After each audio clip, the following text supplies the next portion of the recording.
दोस्तों नमस्कार, आपका स्वागत है रेडियो बूस्ट पर। और इस प्रोग्राम को आप सुन ही नहीं रहे, देख भी रहे हैं हमारे YouTube चैनल पर।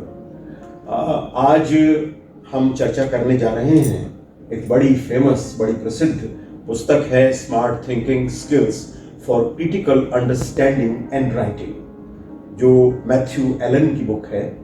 और इस पर चर्चा करने के लिए आज, जैसा कि आप जानते हैं, हम जब पुस्तकों पर चर्चा करते हैं तो हमारे साथ होती हैं किरण संधू। नमस्कार। किरण संधू एक ट्रेनर हैं जिन्होंने इंटरनेशनली काम किया है।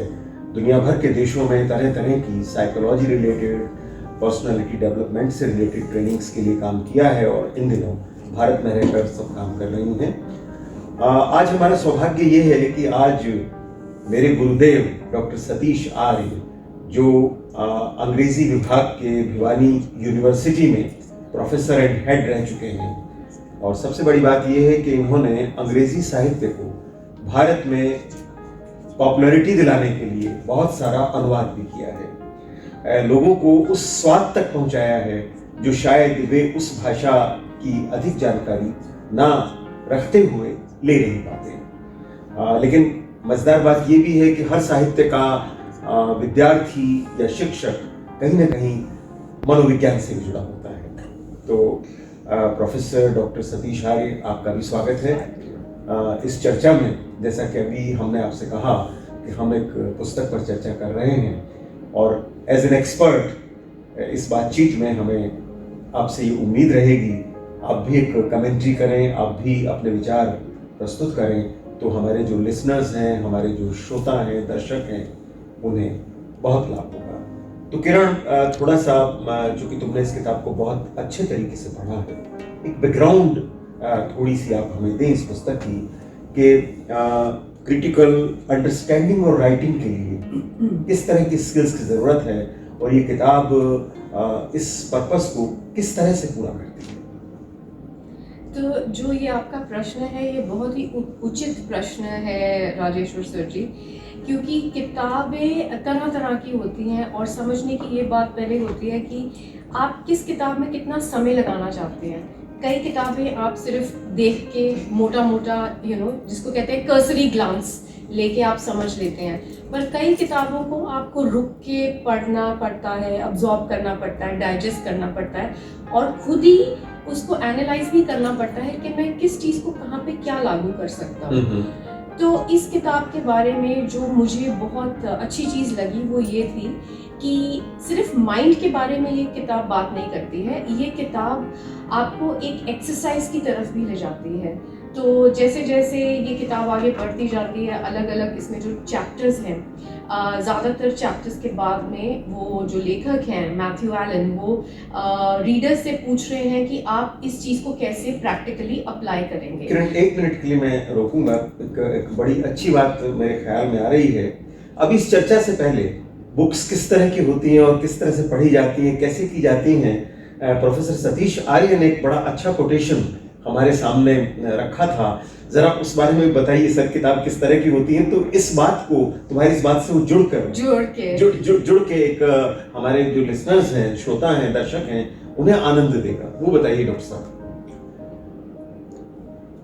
इंग्लैंड में रेनेसांस पीरियड में जी, फ्रांसिस बेकन नाम के एक एसेइस्ट हुए हैं। जी जी। वो एसेइस्ट ही नहीं थे, वो साइंटिस्ट भी थे जी। वो लीगल जूरिस्ट भी थे, वो लॉ मिनिस्टर भी थे इंग्लैंड के। अच्छा। और वर्सेटाइल पर्सनैलिटी थे।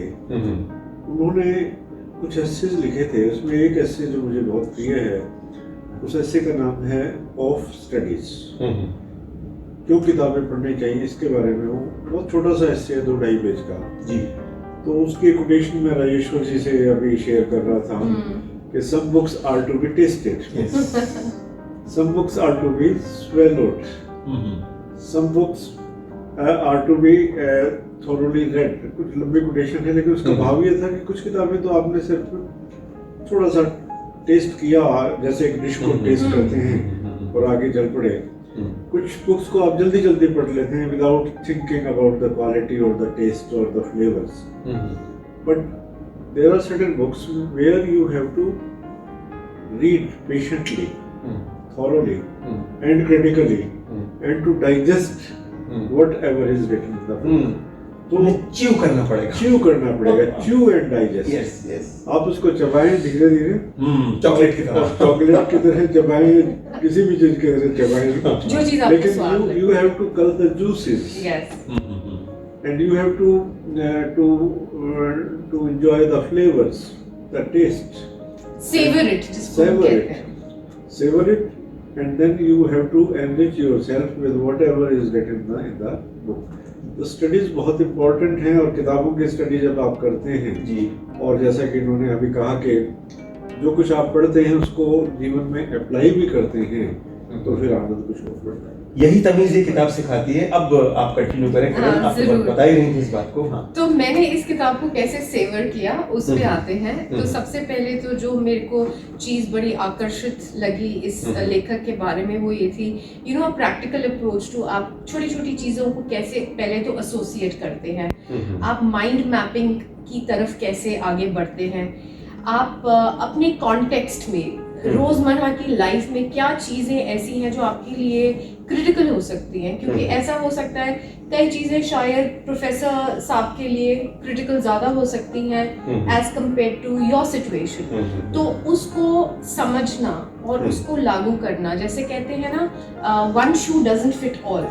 तो जरूरी नहीं होता कि भाई 2 into 2 हमेशा ही 4 ही हो, वो मैथ में होता है, लेकिन लाइफ में, हाँ जी बिल्कुल, आपने लिटरेचर का बहुत अच्छा एग्जाम्पल दिया। तो वो नजर और नजरिया बदलता रहता है। तो जैसे हम इस किताब में आगे बढ़ते जाते हैं, हमें थोड़ी और क्लैरिटी आती है एज अ रीडर कि कौन सी ऐसी चीजें हैं जिसके ऊपर मुझे सेल्फ ऑडिट करने की जरूरत है। मतलब अपना खुद से अपने आप को जानना और पहचानना की समझ, और अपने माइंड को, मैं ऐसी पर्सनालिटी हूँ या मैं वैसी पर्सनालिटी हूँ जिसको थोड़ा ज़्यादा टाइम लगता है चीज़ों को एसोसिएट करके फिर उनको अप्लाई करने का। कई चीज़ें जो लाइफ में आपने ऑलरेडी अनुभव कर ली हैं, उसका डेटा पॉइंट आप आगे जाके लाइफ में कैसे अप्लाई करते हो, जिसको हम कहते हैं प्रिंसिपल्स ऑफ एसोसिएशन। राइट। इसका एक सरल सा उदाहरण जो किताब में भी निकल के आता है, एंड आई एम श्योर हम सब ने अपनी लाइफ में अलग अलग पड़ाव में ये चीज़ें ज़रूर एक्सपीरियंस करी होंगी। जैसे मान लीजिए आप जब छोटे थे तो क्या पता आपको अगर गणित मैथ पढ़ना पड़ता था जो आपको शायद अच्छा नहीं लगता था, आप मुझे तो बिल्कुल अच्छा नहीं लगता। देखो दिल की बातें निकल के आ रही है। तो हम 3 लोग हैं, तो चलिए इसको हम बड़ा प्रैक्टिकल अप्रोच अगर लेके चलते, तो अगर मैं आपसे पूछूं राजेश्वर सर जी, आपको गणित मैथ जब पढ़ाया जाता था या पढ़ना पड़ता था, तो कोई एक ऐसी चीज जो आपको बिल्कुल अच्छी नहीं लगती थी, जरा हमसे शेयर करिए, क्या ऐसी वो चीज थी? मैं तो सच बताऊं, जब मुझे मैथमेटिक्स पढ़ाया जाता था तो मेरे दिमाग में कुछ और घूम रहा होता था। अब आप जरा बताइए क्या घूमता था? वो नहीं बताऊंगा। वो नहीं बता सकते। तो मैथ पढ़ने का, it is related two figures. Okay, figures, but different kind of figures, ये बोल सकते हैं। तो हमारे व्यूअर्स भी अपनी इमेजिनेशन यूज कर सकते हैं। चलिए, आपने ये तो बताया, तो एक एसोसिएशन आपकी आती थी, मैथ जब किताब खुलती थी तो जो भी आपके अंदर भावना आती थी, अब उस भावना को आगे लाइफ में आपने कैसे एसोसिएट किया, उसके बारे में बात करेंगे। समझदार बात ये है, जब वो कहते थे सपोज मिल्क इज ₹100 पर केजी, तो मेरा ऑब्जेक्शन होता था मिल्क तो हो ही नहीं सकता ₹100 केजी। कि उस जमाने में भी ₹100 केजी होता था। पढ़ाने के लिए ना यूनिटी मेथड में वो सपोज कहता था, सपोज ₹100 उस जमाने में होता था 5, 6, 7 रुपए। 3 आदमी एक काम को 7 दिन में करेंगे तो 6-7 इसलिए तो मैं चौंक गई कि ₹100 उस जमाने में तो नहीं होता होगा। तो वो सिस्टम मुझे कभी समझ नहीं आया कि मैथमेटिक्स को किस तरीके से पढ़ाया और समझाया जाए। अच्छा, अभी चलते हैं प्रोफेसर सर की तरफ। सर, आपको क्या ऐसी चीज थी जो मैथ के बारे में, गणित के बारे में, जब आपको पढ़ना पड़ता था या बैठ के समझना पड़ता था, आपको नहीं अच्छा लगता था? मुझे जो अच्छा लगता था वो बताता हूँ आपको। चलिए वो बताइए। मुझे सिर्फ एक 0 अच्छा लगता था जो मुझे हर पेपर में मिलता था मैथ्स के। इसको बोलते हैं सेंस ऑफ ह्यूमर। तो सर ने बोला उनको 0 अच्छा लगता था। नहीं, मुझे बहुत बार 0 मिलता था। मुझे लोग कहते थे कि ये जीरो तुम्हें बार बार क्यों आता है। मैं कहता भाई मैं आर्यभट्ट की औलाद हूँ, एंसेस्टर्स में आर्यभट्ट रहे हैं जो उन्होंने हाँ, जीरो दिया। उन्होंने जीरो का कंसेप्ट दिया और आज तक मैं उसे कैरी कर रहा हूँ। बढ़िया बढ़िया। अब मैं अपनी बात बताती हूँ। मुझे जब गणित पढ़ना पड़ता था या पढ़ाया जाता था तो मेरी स्टोरी थोड़ी सी हटके है। वो ये है कि मेरे प्रोफेसर होते टीचर होते थे, ट्यूटर होते थे।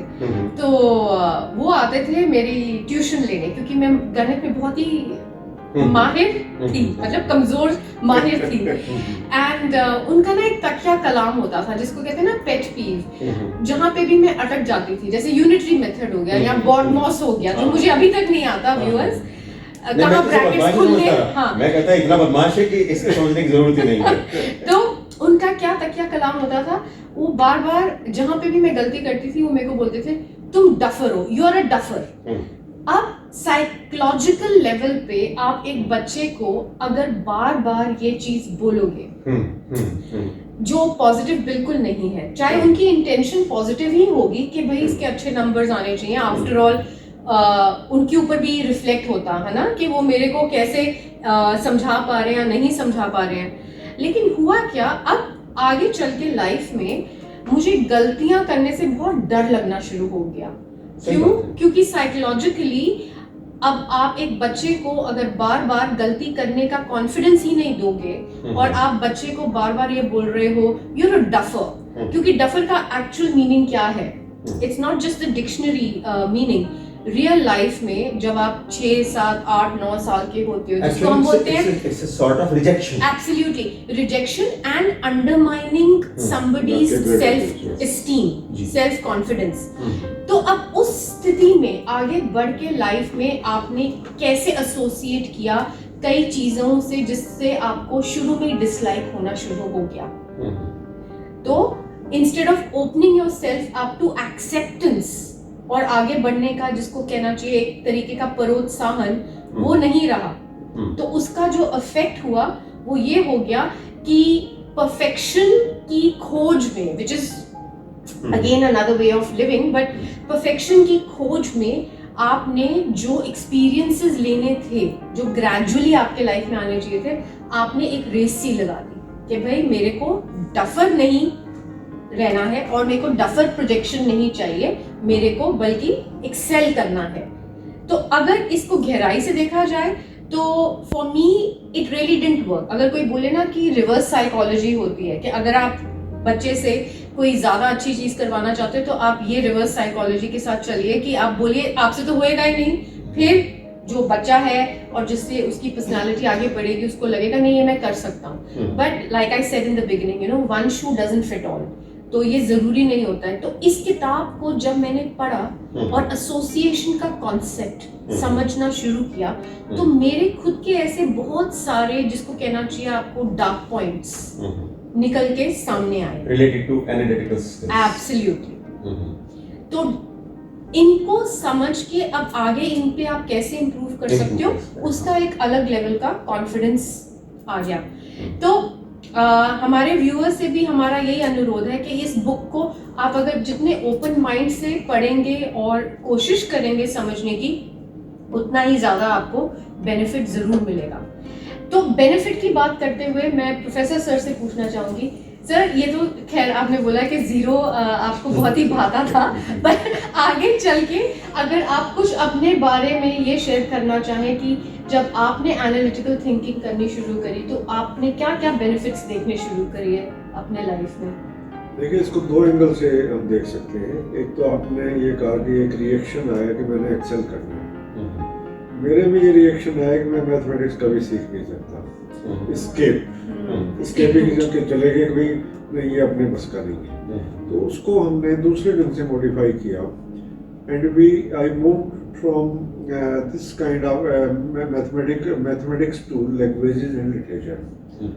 तो उसको एक तरह से अलग ढंग से मैंने मोल्ड करके उस चैलेंज को साइड ट्रैक करके दूसरी दिशा में मुड़ गया। ये नहीं कि लिटरेचर या लैंग्वेज में एनालिसिस नहीं होता, उसमें भी होता है, उसके अंदर भी सारे प्रोसेसेस वही होते हैं, लेकिन मैंने रूट चेंज कर दिया। मुझे लगा कि ये मेरे बस का नहीं है, this is not my taste और this does not fit in my foot तो मैं उधर निकल गया। लेकिन जब लिटरेचर की तरफ गया तो फिर समस्या तो वही खड़ी हुई कि क्रिटिकल एंगल तो वहाँ भी डेवलप करना ही पड़ा कि टेक्स्ट क्या है, टेक्स्ट के अंदर सब टेक्स्ट क्या है, सब टेक्स्ट के अंदर सब टेक्स्ट क्या है, and how to associate the imagery and the metaphors and the symbols to create a full picture. तो एनालिसिस से तो हम बच नहीं सकते, बिल्कुल सही करना कहा पड़ेगा आपको। ये ठीक है कि आपने गोल पोस्ट को शिफ्ट कर दिया कि ये this is not my cup of tea, so forget about it, why waste my energy on things which are not palatable to me. तो किरण, अगर इस सारे चर्चा को देखें तो मुझे लगता है इन्हीं सब बातों की बेस बना के ऑथर ने स्मार्ट थिंकिंग की बात स्मार्ट की। Thinking, yes. तो थोड़ा सा ये भी बताओ कि वो स्मार्ट थिंकिंग क्या हो सकती है। तो ये बहुत लाजमी सी बात है कि जब हम ऐसी किताब उठाते हैं और हम पढ़ते हैं तो हम सोचते हैं भाई ये स्मार्ट थिंकिंग क्या हो सकती है। तो मैं आपके साथ ना एक छोटी सी स्टोरी शेयर करना चाहूँगी। बिल्कुल। तो हमारे एक जानकार हैं जो बहुत ही, जिसको कहना चाहिए, उच्च कोटि के इंजीनियर हैं आईआईटी से, you know, and of course all respect to IIT. लेकिन समझने की बात ये है कि कुछ साल पहले उन्होंने एक पेट लाए अपने घर में। तो भाई, और बहुत बड़ा उनका बंगलो था, तो पेट के लिए आसान कर दिया कि यू नो जब भी लॉन में जाना हो तो एक बड़ा सा उन्होंने ओपनिंग दे दी डोर में, किचन के दरवाजे में, कि जब भी जब चाहे तो नेचर्स कॉल आंसर करके पेट आ जाए। अच्छा, कुछ समय बाद मैं दोबारा उनके घर गई, उनके वाइफ ने मुझे लंच पे बुलाया, तो ये फैमिली में एक और एडिशन आ गया, एक और पेट। अच्छा। लेकिन ये पेट बहुत छोटा था, इसकी ब्रीड अलग थी, तो उसके लिए फिर उन्होंने उसी दरवाजे में एक और कर दिया। तो मेरी नजर पड़ी, और मेरे में ना ये क्यूरोसिटी होती है कि किसी के घर गए तो आपने बैठे और यू नो बातें करी, तो आसपास आप देखते भी अपनी सराउंडिंग। तो मैं बहुत ताज्जुब में आ गई, तो मैंने अपनी फ्रेंड से पूछा, उनकी वाइफ से, मैंने बोला why do you have two openings in one door? तो उन्होंने बोला क्योंकि भाई अब ये छोटा वाला आया है तो इसकी तो अब देखिए, आईआईटी से इंजीनियर है, उन्होंने इंजीनियरिंग करी, और मेरा ऐसा कोई मतलब नहीं है, इरादा नहीं था किसी को डाउन करने के लिए। तो बड़ी नेचुरल सी, स्वाभाविक सी मेरे मन से बात निकली। मैंने बोला तो एक ही डोर को, जो नीचे पोर्शन है उसको काट के एक ही फ्लैप हो जाता तो बड़ा वाला भी चला जाएगा और छोटा वाला भी चला जाएगा। तो अब मैं ये नहीं बोल रही कि इंजीनियर होने के बावजूद वो स्मार्ट नहीं निकले, उनका अप्रोच बहुत अलग थी, नजरिया, और मेरा उसी सिचुएशन। इतनी तो सच्चाई है कि रीजनिंग को थोड़ा कम जानते हैं। चलिए, आपने कॉम्प्लीमेंट दे दिया तो वो ज्यादा अच्छा लगा। खुद से अपनी तारीफ करने में थोड़ी सी सच्चाई तो थी ही। और देखिए, ये ऑथर तो ये कहता है कि आपको रीजनिंग सीखनी चाहिए, और रीजनिंग सीखने की चीज है। तो मैं अपनी स्टोरी कंप्लीट करती हूँ। तो जब वो आए तो मैंने बड़ा स्पॉन्टेनियसली ये उनके साथ जाहिर किया कि भाई अगर मैं होती तो मैं एक ही ओपनिंग दोनों के लिए। तो उन्होंने मेरी तरफ देखा और बड़े संकोच से बोला कि चलो अब मैं हार मानता हूँ कि मैं आईआईटी से, मतलब पॉइंट आईआईटी इंजीनियर होने का नहीं है, पॉइंट ये है कि कई बार हम जिंदगी की यू नो रट में इतने बिजी हो जाते हैं, जो हम कार्य या कई चीजें हम बड़े सिंपल तरीके से, जिनका बड़ा सिंपल सोल्यूशन होता है, हम उसको भी कॉम्प्लिकेट कर देते हैं। तो यहाँ पे जो ऑथर है उन्होंने बहुत सुंदर तरीके से एक एस्पेक्ट निकाला है कि भाई स्मार्ट थिंकिंग के लिए आप उसे आईक्यू के साथ या आपके पास क्या क्वालिफिकेशन है उसके साथ मत एसोसिएट करिए। ये एक नेचुरल कला है और आप इसको जितना इंट्रोस्पेक्ट करोगे उतना ज्यादा ये ग्रो करेगी। अगर आपके पास हाथी के लिए दरवाजा है तो उसमें से घोड़े तो निकल ही जाएंगे। बिल्कुल सही बोला। एक रिवर्स एग्जांपल मुझे ध्यान आया, सबने सुनी है वो कहानी कि एक बर्तन था और उसके अंदर पानी बहुत नीचे था और कौवा आया और उसने देखा कि उसकी बीक तो नहीं आ रही उसमें, उसने he started putting some stones and pebbles और धीरे धीरे पानी का लेवल ऊपर आ गया, पी के चला गया। तो I think this is one fine example. जहाँ चाह वहाँ राह की बात रीजनिंग सिखाती है। तो यही थी कि कौवे को समझ में आ गया कि बीक तो जा नहीं रही है, तो पानी का लेवल ऊपर कर लो। ये भी smart thinking But here there is a will, there is a way. ये And बात तो smart ये thing- जाती है ना। ये स्मार्ट थिंकिंग हाँ, है। और स्मार्ट थिंकिंग होने के लिए जरूरी नहीं है कि आपको बेस्ट ऑफ इंस्टीट्यूट कॉलेज में या आपका आईक्यू लेवल आइंस्टाइन जैसे आईक्यू लेवल की होने की चलो अब मुझे एक आवश्यकता बात बताओ, हम लोग तो बेसिकली लिटरेचर के लोग रहे, तो हम अपनी रीजनिंग को इम्प्रूव कैसे करें, इसमें हम क्या कर सकते हैं? है। अच्छा, एक चीज जो मैं कहना चाहूंगी वो ये है कि कोई भी एक ऐसी चीज नहीं हो सकती कि अगर मैं बोलूं कि आप ये करिए तो आपकी स्मार्ट थिंकिंग या एनालिटिकल थिंकिंग बढ़ जाएगी। ऐसी बहुत अनेक सी चीजें हैं। तो सबसे पहले तो ये है कि भाई आप अपनी लाइफ और दूसरों की लाइफ को कितना क्लोजली ऑब्जर्व कर सकते हो। ऑब्जर्व किसी एजेंडा से अगर आप कर रहे हो तो इट्स इवन बेटर। एजेंडा मतलब अगर आपका कोई एंड ऑब्जेक्टिव है, उसके ऑब्जेक्टिव है, एम है, बगैर जजमेंट दिए हुए अगर आप ऑब्जर्व करके ये सोच सकते हो कि अगर मैं इस परिस्थिति में होता, सिचुएशन में होता तो मैं क्या करता, you know, so what is it that I could have done better. तो एक ये तरीका हो सकता है जो मेरे को तो बहुत ओवर द इयर्स काम में आया है। और दूसरा मैं जो शेयर करना चाहूंगी, एंड प्लीज आप दोनों मेरे से बहुत ज्यादा अनुभव रखते हैं, आप भी अपना अनुभव शेयर करिए।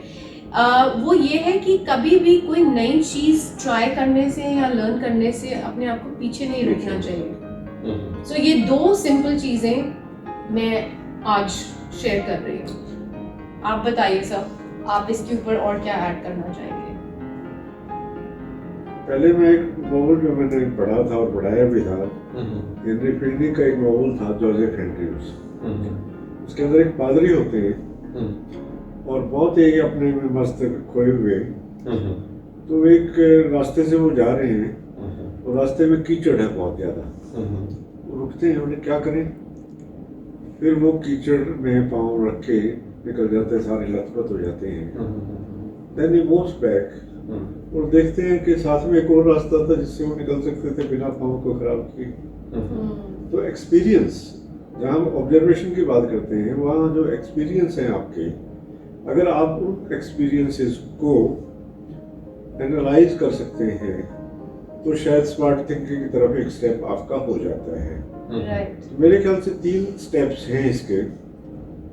फर्स्ट इज ऑब्जर्वेशन, और जैसे आपने कहा observation with a specific M.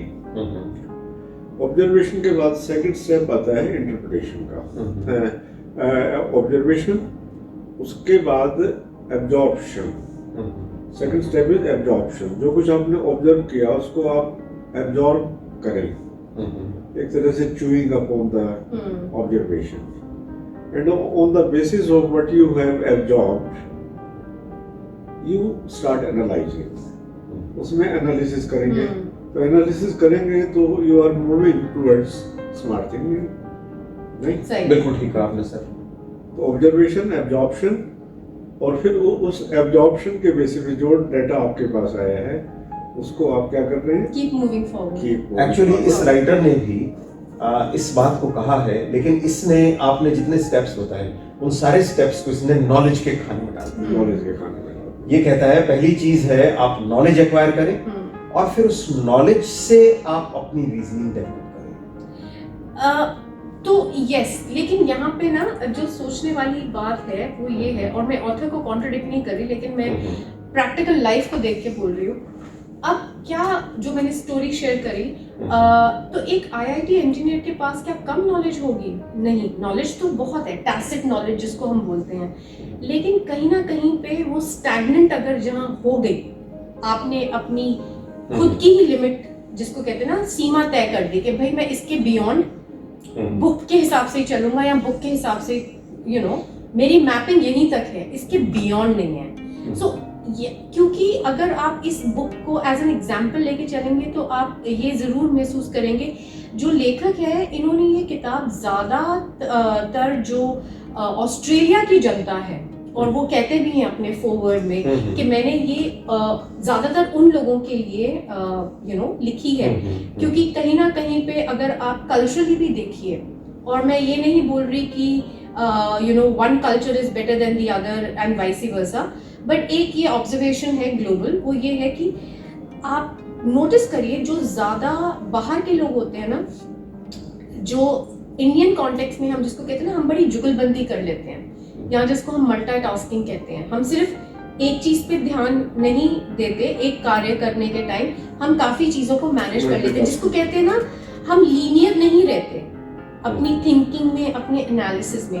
हर एक पहलू का प्रोज एंड कॉन्स भी हैं, पर ज़्यादातर क्योंकि जब मैं फुल टाइम रोल्स में रहती थी अक्रॉस डिफरेंट जोग्राफीज, ये मैंने भी नोटिस किया था कि जो मेरे सो कॉल्ड गोरे काउंटर पार्ट्स होते थे, अगर एकदम से मान लीजिए कोई फायर फाइटिंग की सिचुएशन आ गई किसी प्रोजेक्ट को लेके या किसी डिलीवरेबल को लेके, तो वो इतनी जल्दी गियर्स नहीं चेंज कर पाते थे, मतलब इतनी जल्दी नेविगेट नहीं कर पाते थे। उनकी जो अप्रोच होती थी वो point A to point B ज्यादा लीनियर की तरफ रहती थी, बजाय के आप नेविगेट कर लीजिए through a lot of complexities.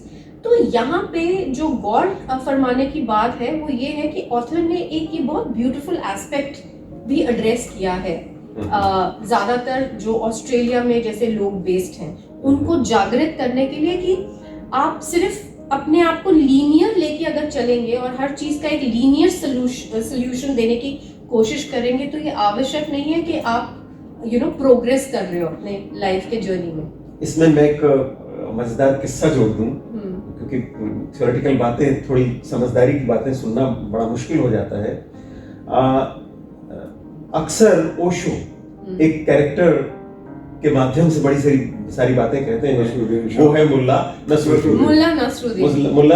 तो एक बार राजा ने घोषणा की कि इस नदी को जो पार करेगा बिना रुके उसको सोने की अशर्फियां दी जाएंगी। अब मुल्ला ने इस बात को सुन लिया। मुल्ला ने कहा कि इसमें क्या बड़ी बात है। मुल्ला ने उस नदी के इतिहास के बारे में कई सारी किताबें पढ़ी, मुल्ला ने तैरने के बारे में कई सारी किताबें पढ़ी, और मुल्ला अपने घर के पास में एक छोटा सा तालाब था, वहां जाके उन्होंने तैर के भी देखा कि मुझे हाथ पांव चलाने आते हैं। तो मुल्ला इस मामले में श्योर थे कि अब ये तो मुझे ही जीतना है। अब हुआ ये कि जैसे ही मुल्ला उस किनारे पे पहुंचे और कहा कि लगाइए छलांग, जैसे ही वो छलांग लगाने वाले थे, एक आदमी चुपके से बोला कि नदी में बड़े मछली होते हैं। तो ये सोचा नहीं था। तो अब मुल्ला नसरुद्दीन ने क्या किया, छलांग तो लगानी पड़ी क्योंकि अशर्फियां लेना चाहते थे। बीच में हुआ ये कि एक लकड़ी का टुकड़ा तैरता हुआ आ रहा था, उन्होंने सोचा मिल गया मगरमच्छ, और मुल्ला ने वहां तक तैर के वापस लौटना शुरू कर दिया और किनारे पे आ गए। और किनारे पे आके कहा भाई मैं तो नहीं तैर सकता, मुझे नहीं चाहिए अशर्फियां। तो एक मछुआरे का बच्चा भी खड़ा था जिसको मछली पकड़ना ये सब काम करना था।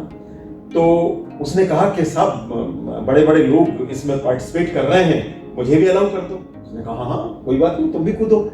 वो लड़का गया और एक सांस में पार कर चला गया। मजेदार बात ये थी उस मछुआरे के बच्चे ने ना कभी कोई किताब पढ़ी थी कि कैसे तैरा जाता है, ना उसे ये पता था इस नदी का क्या नाम है। उसे तो ये पता था ये पानी है और मैं मछलियां पकड़ता हूँ, और वो आदमी तैर के पार कर गया। तो समटाइम्स बड़ा अच्छा कॉन्ट्रडिक्शन है कि सारी नॉलेज से काम नहीं चलता। एक किस्सा मैं भी सुना दूं अगर आप बिल्कुल सुनाइए। और मुझे बहुत मजा आया मुल्ला नसरुद्दीन की दोबारा से कहानी सुनने में। मैं एक मैथमेटिक्स के टीचर की कहानी सुनाना चाहता हूँ जी। थ्योरी की बात कर रहे हैं कि how we don't always we don't go beyond the theories. तो एक मैथमेटिक्स के टीचर थे और वो अपने बच्चों के साथ जा रहे थे, तो रास्ते में एक नदी आ गई। उन्होंने सोचा कि नदी पार करने लगे तो हो सकता है डूब जाए।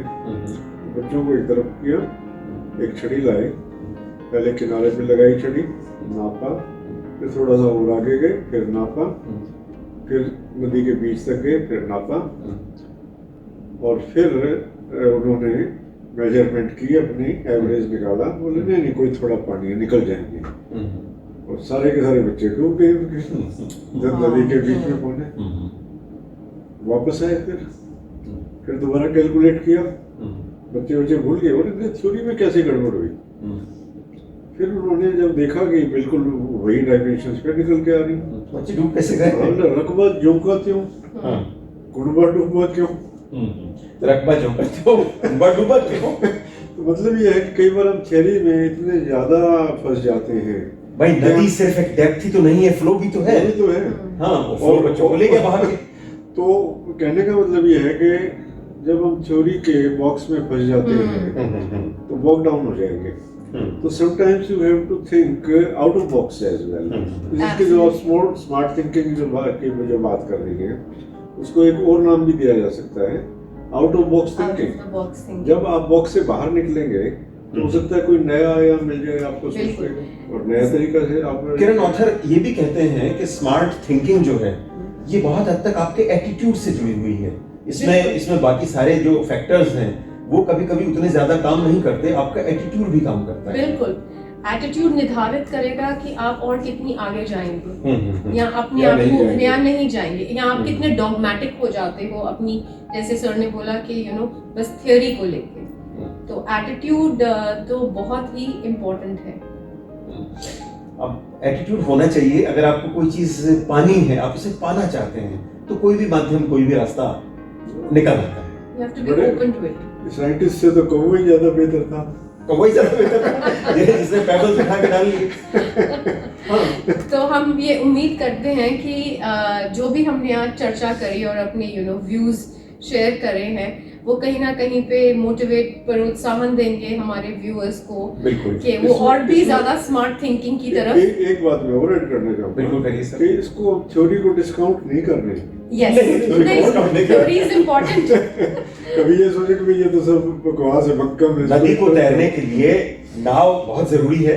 हम नाव को नहीं निकाल रहे हैं, हम सिर्फ ये समझा रहे हैं कि पानी, फ्लो, डेप्थ, इन सब का ख्याल रखें। और अगर मुल्ला नसरुद्दीन थोड़े से अकलमंदी का काम करते तो तैरने के बजाय एक नाव में चले जाते।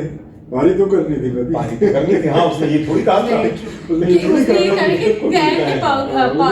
पार करनी। ये मजेदार बात है। तो ये नसरुद्दीन के लिए out of the box thinking हो सकती थी। हो सकती थी। और ये हमारा एटीट्यूड है कि हम नदी को बिना नाव के पार करने का सोचते ही नहीं है। No risk. क्योंकि हम अपने माइंड को सीमित करते हैं।